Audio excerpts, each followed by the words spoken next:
My next guest is one of our newest TDs. He believes crushing austerity is destroying the country. So he got a chance to meet with the Troika this week, and he's here to give us the real story on them. Will you please welcome our man on the inside, Stephen Donnelly.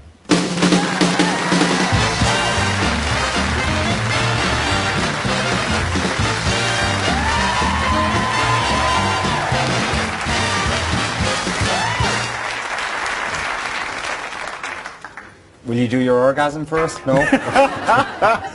Let's leave it. No, thank you.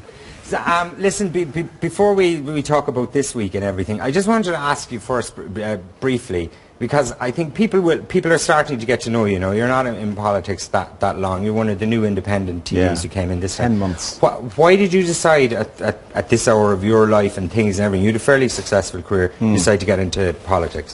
It was the IMF's fault, I think. In September 2008, I was working in London. I got a phone call. Susan, my wife, phoned me. And she said, the government has just guaranteed the entire liabilities of the banking system. And I thought, no, they couldn't possibly have. That'll bankrupt the country. I had studied, my master's degree was in Harvard Kennedy School, which is the Harvard School of Government. And it was in international development. So they trained, what we were being trained in really was, first of all, how to work in an economy to stop the IMF ever needing to come in. Right.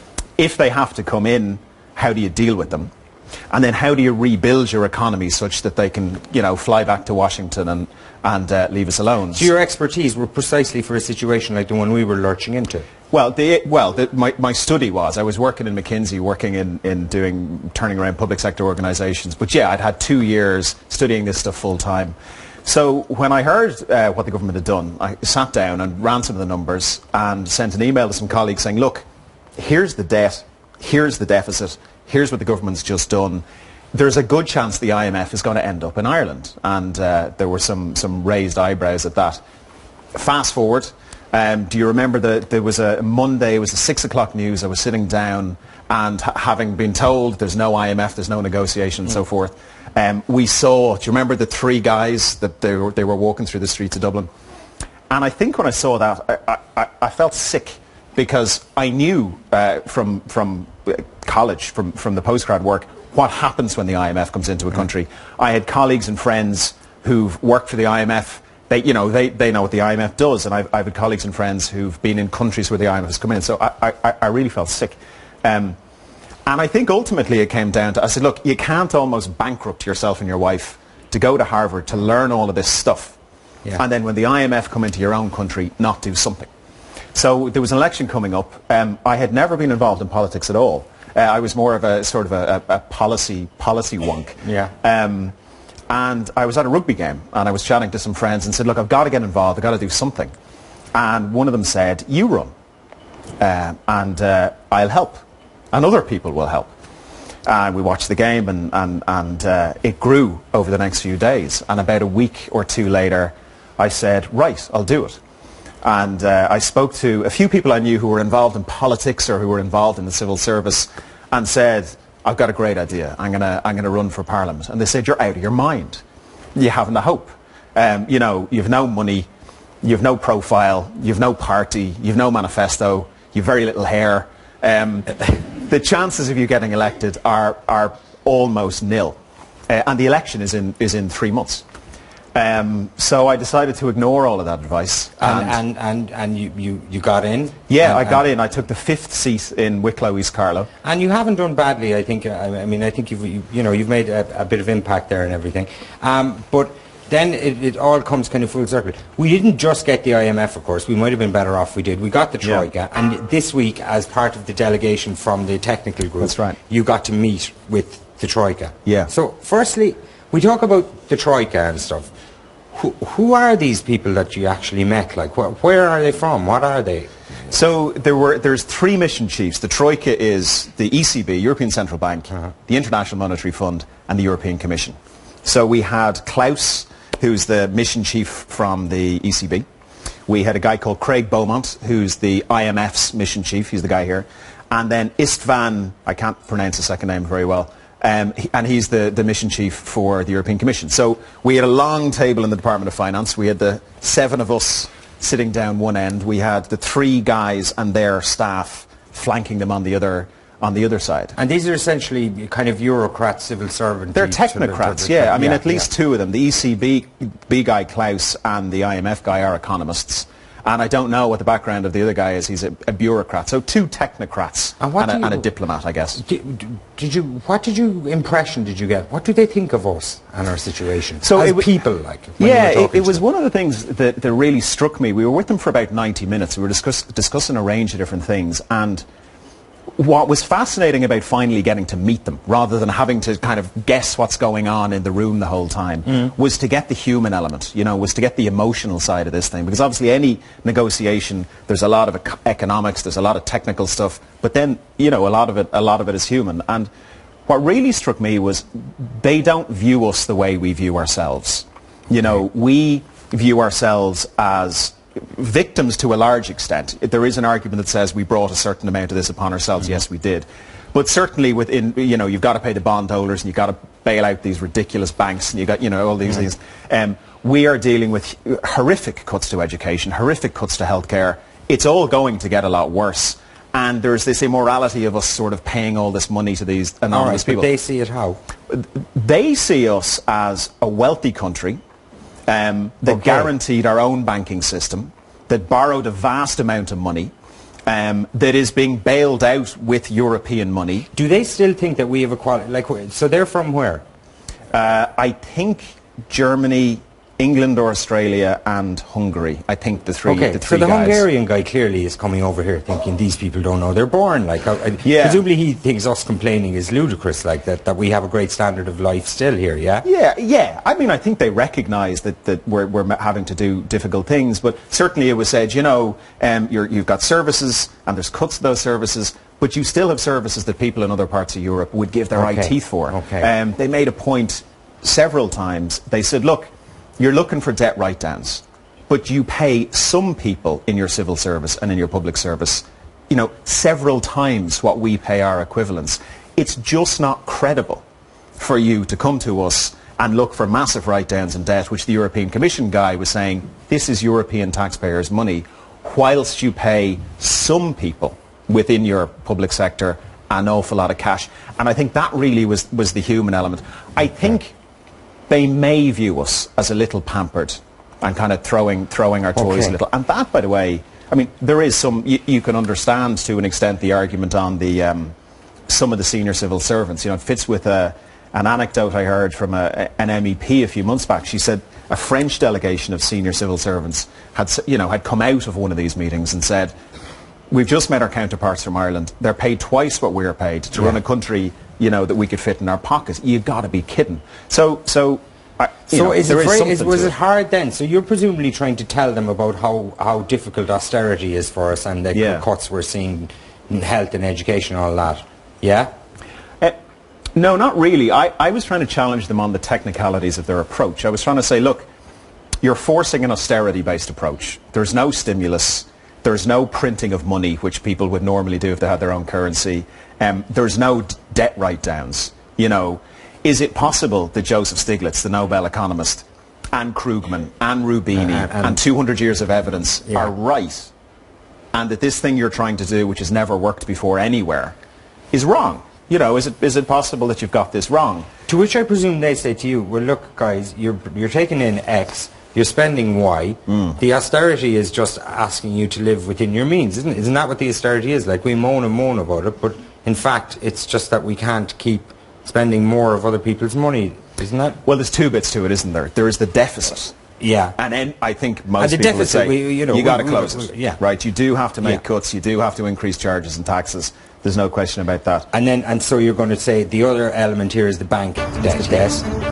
And you think that's... Well, it's two things, right? It's the debt and it's the conditions imposed upon us. So you could have the debt and you could have to deal with the deficit, but I think you still have to have some large-scale stimulus. You've got to spend a few billion euros, probably in a few different places, creating jobs. It's what countries do.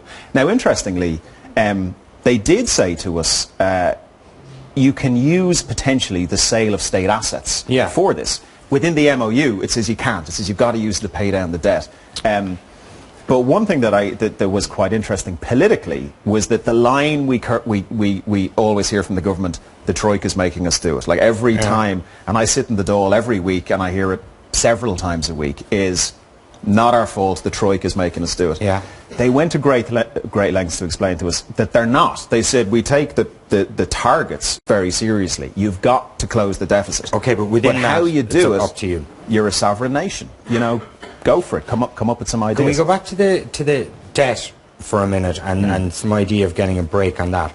The thing that has kind of crystallised for a lot of people this week is, you know, that Anglo debt with the 31, well, the mainly Anglo debt, 31 million, which we're paying back these promissory notes without getting into too much detail. We're going to pay back 47 billion. So the effective interest rate, depending on who you listen to, is about 8% or something. Noonan seems to be saying that the Troika were implying that we could do something about this. Do you genuinely believe that they are going to give us a break on say, that portion of the debt?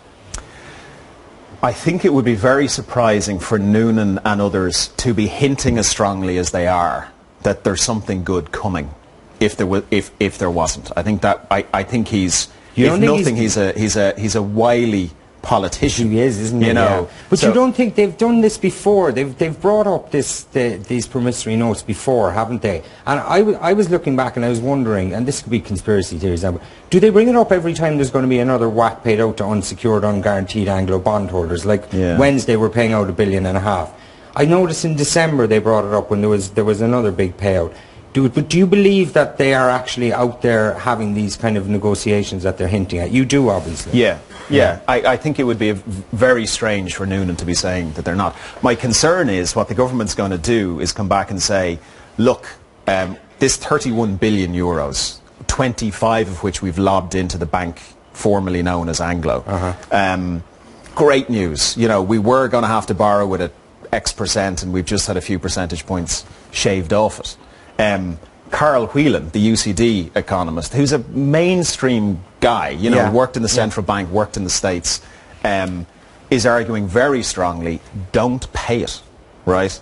So in sometime at the end of March, we're going to write a cheque for 3.1 billion euros. We're going to do it every year for the next 10 years. So starting this year? Yeah. Starting in a few weeks. And pay off that Anglo debt? Yeah, so basically the money goes into Anglo. The vast majority, 25 to 31 Let's is for not get Anglo. too technical. Right. It goes in. Saturday night.